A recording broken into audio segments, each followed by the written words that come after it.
Since we've covered the items for Phase 1, now it's time to cover them for Phase 2. We have a couple different ways to get gear this phase, much like the last phase that involve both PvE, PvP, and crafting. So let's get down to it, starting with the Gnomer raid drops. Starting off, Staff of the Evil Genius is a clear upgrade to even the epic BFD staff because of the 1% to hit with spells, at least at level 60. Most likely the new Gnomer raid will follow the same style of BFD where bosses only require 5% hit instead of 16% hit. But this is one item I'd really be looking at, even though again the BFD staff is by no means bad. This will just edge it out as a pre-wary weapon for level 60. This is even better for fire-based locks than the Scythe 2 that you can get from a level 50ish questline that we talked about in the BFD items video, and that's because it has plus 20 damage to all schools instead of plus 26 to just Shadow, while still having similar stats and the 1% to hit as well. This time though, the epic weapon is a dagger named Glimmering Gizmo Blade, pretty much a direct upgrade from the ritual dagger that you can get from the end of BFD, and when you combine it with the Necronomicon, you'll have more raw spell power but less intellect than the BFD epic staff. Sadly, they have not added any tank-based lock offhand, so you'll still have to stick with the one from BFD if you're a Horde Warlock, or if you're Alliance, there are some other options that are available only to your faction. For wands though, this is an easy choice. Mecha Strider Gear Shifter is the superior choice to Izzoflick's Inextinguishable Igniter. It's really no contest as spell power is way more important than intellect. Moving on to the armor now though. Electromagnetic Hyperflux Reactivator is the first item up and is equal to the tailoring recipe Dreamweave Circlet, but it has more intellect and less spell power and an on-use effect, but only requires level 40 instead of Dreamweave's level 45. This on-use could be cheeky in niche situations as well, but its solid stats would be hard to pass up. Similarly, Synthetic Mantle is a clear upgrade to all the stuff before it, but only by a smidge. Tanks and DPS locks will be fighting each other over this, but it's equally as good for both. Though because of how small the gains are you get from it, I try to get it as one of my last pieces possible. Hyperconductive Road is a clear tank set, but that doesn't mean DPS shouldn't give a hard thought about it versus the other option, Irradiated set, especially for PvP. Irradiated is clearly meant to be a DPS set, and by taking away strength and agility, trying to keep it as undesirable as possible for the spell enhanced types like shamans. It is still an interesting sell in our opinion. Yes, you will ultimately have about 23 spell power more and 2% more crit compared to when you have the hyperconductive set, but when the hyperconductive set procs, you'll actually end up having 18% less, or 18 less spell power compared to the irradiated set. But to get those stats, you're losing over 35 stamina, which essentially is all the extra health that you would have gotten from raid buffs. It probably is a good choice if you only have damage in mind, especially with the new crit-based runes that have been introduced this phase, especially if you're trying to pop parse, but only if you can do the mechanics of the fights and stay alive. Mech Builder's Overalls is just a straight up upgrade to the Clamweave tunic from BFD, but again we feel Hyperconductive Robe and the set is a far better choice for tanks. Only settle for Mech Builder's Overalls if you can't get the Hyperconductive Robe to drop. These next two pieces are also again good for both tanks and DPS, and equally as good for both, so expect lots of fighting and rolling against each other. For wrists we have Lev Oil Stained Bindings, though honestly you may be just better using a green that boosts fire or shadow damage versus this, and also Fighter Ace Gloves, which is at least for tanks, has a good amount of armor increase over the BFD gloves and gives the plus 9 damage instead of just shadow to all schools of magic.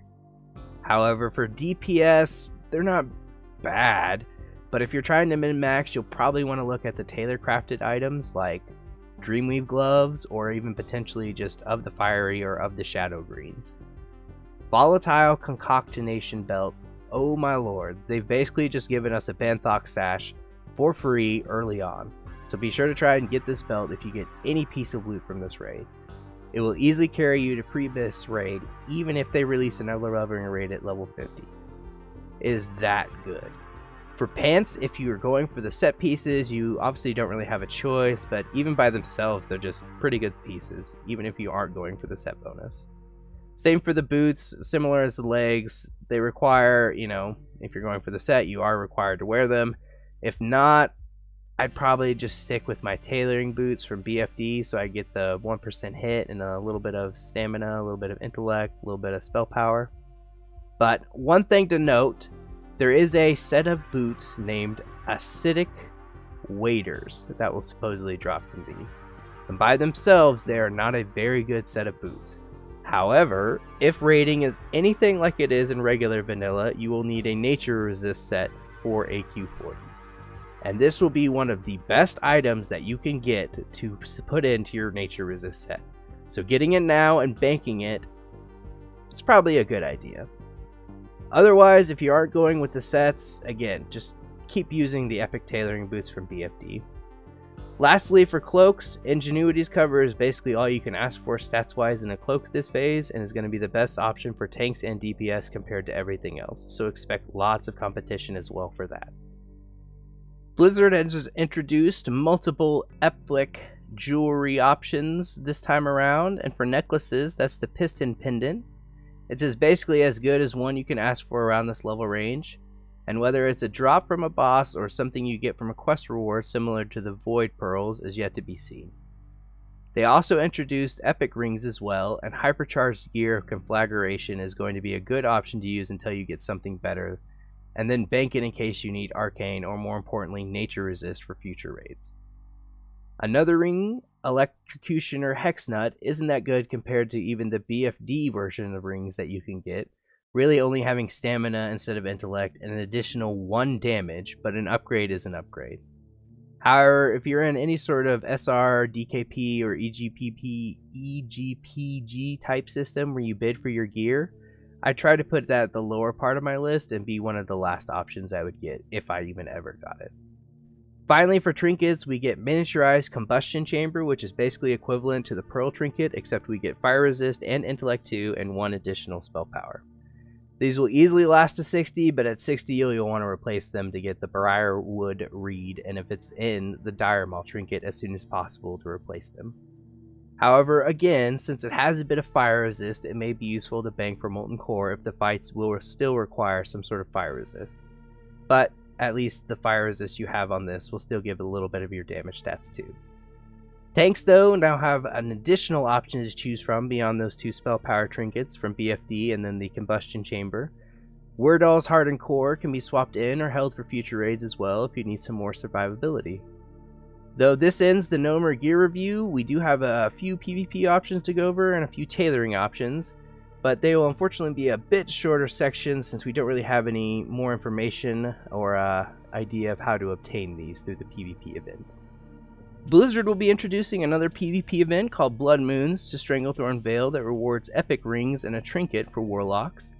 These rings are going to be very good to use up to raiding at 60 and even pre-raid bis, but are very thematic to what school of magic you prefer to use, either boosting only fire damage or only shadow damage. We also have no way of knowing if you can swap them out like you can the Void Pearl trinkets with a little bit of gold, or if you can only buy 1 of each, or if you only get 1 of them forever from a quest line.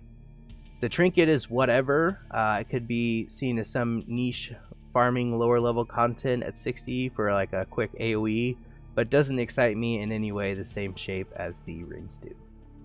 Lastly, greater insignias have been added that require rank 5 to purchase from PvP, but they remove all forms of CC instead of the flavor specific ones on the class specific trinkets you get at rank 2 Grunt. They'll be easily worth the grind to get even if you don't PvP, because you can use them in niche fights in the future for PvE if the raid mechanics stay the same, like Onyxia's Fears. Moving on to tailoring. So far, they haven't datamined any new tailoring recipes, but tailoring will also offer some really good items to make, like Dreamweave Chest and gloves, and other potential recipes for leveling, or even potentially use as items to go into Gnomer originally until you get better drops from Gnomer. These items, though, like Dreamweave Chest and gloves, perform similarly to other raid drops, or in the case of the gloves, even out DPS what the Gnomer raid drops can provide. But in other cases, like the Dreamweave Vest, the chest piece, will be outperformed when considering the set bonus of the chest, or even just potentially by themselves if you don't even have the set bonuses. Still lots of good items, though, that you'll want to get and potentially use until you can get your items from the raid, though. And those were the items we were able to research from all the data mined information on WoWhead. If you enjoyed our content and want to throw us some love, why not hit that sub, like, and maybe leave a comment. Thanks and have a good night.